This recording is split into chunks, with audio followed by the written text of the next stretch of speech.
Bonjour à tous. Je continue à vous partager des extraits du livre du pape Benoît XVI, Jésus de Nazareth. L'institution de l'Eucharistie, suite. Jésus se trouve au milieu de ses disciples. Qu'est-il en train de faire? Il accomplit ce qu'il avait dit dans le discours du bon pasteur. Personne n'enlève ma vie, mais je la dépose de moi-même. Jean 10, 18. La vie lui sera enlevée sur la croix, mais déjà maintenant, il l'offre lui-même. Il transforme sa mort violente en un acte libre de don de soi pour les autres et aux autres.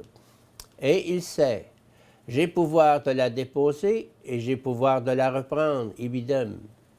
Il donne sa vie en sachant que de cette façon, il la reprend de nouveau. Dans l'acte de donner sa vie, la résurrection est incluse.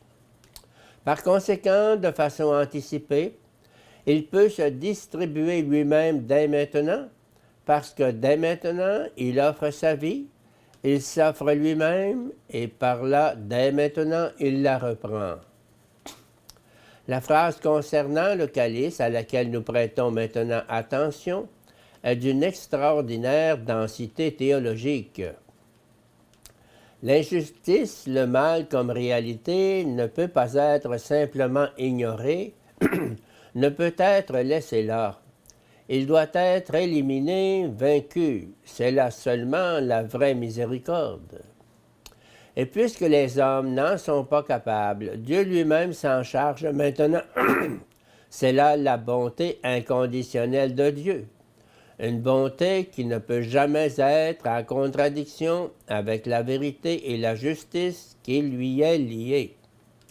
Si nous sommes infidèles, lui reste fidèle, car il ne peut se renier lui-même. 2 Timothée 2,13.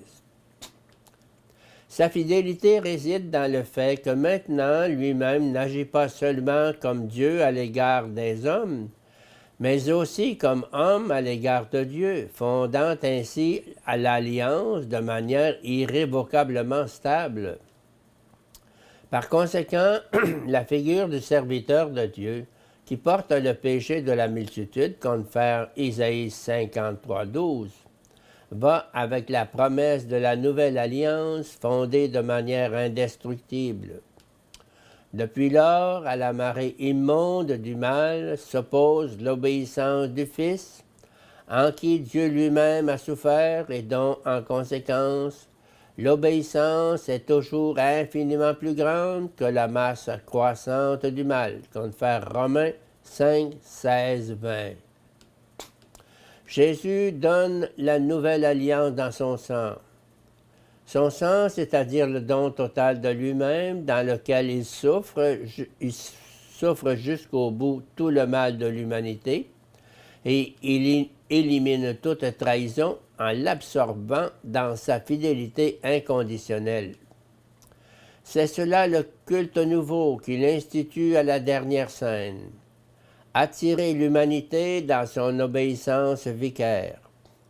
Cette participation au corps et au sang du Christ signifie qu'il est pour une multitude, pour nous, et dans le sacrement, et nous accueille dans cette multitude.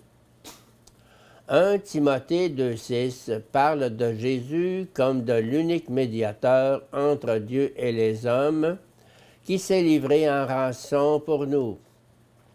La signification salvifique universelle de la mort de Jésus est ici exprimée avec une clarté cristalline.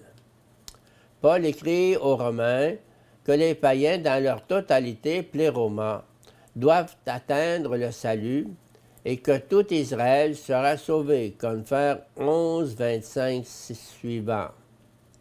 Jean dit que Jésus serait mort pour le peuple. Les Juifs, cependant, non pas pour la nation seulement, mais encore afin de rassembler dans l'unité les enfants de Dieu dispersés. 11,50. La mort de Jésus vaut pour les Juifs et pour les païens, pour l'humanité dans son ensemble. Cathenbush avait raison. Avec l'Eucharistie, l'Église elle-même a été instituée. Elle devient une unité, elle devient elle-même à partir du corps du Christ, et en même temps, à partir de sa mort, elle devient capable de s'ouvrir à l'étendue du monde et de l'histoire. L'Eucharistie est le processus visible du fait de se réunir, un processus qui, à partir d'un lieu et à travers tous les lieux, est une entrée en communion avec le Dieu vivant qui, de l'intérieur, rapproche les hommes les uns des autres. L'Église se forme à partir de l'Eucharistie. Elle en reçoit son unité et sa mission. L'Église vient de la dernière scène, mais justement pour cela, elle vient de la mort et de la résurrection du Christ, anticipée par lui dans le don de son corps et de son sang.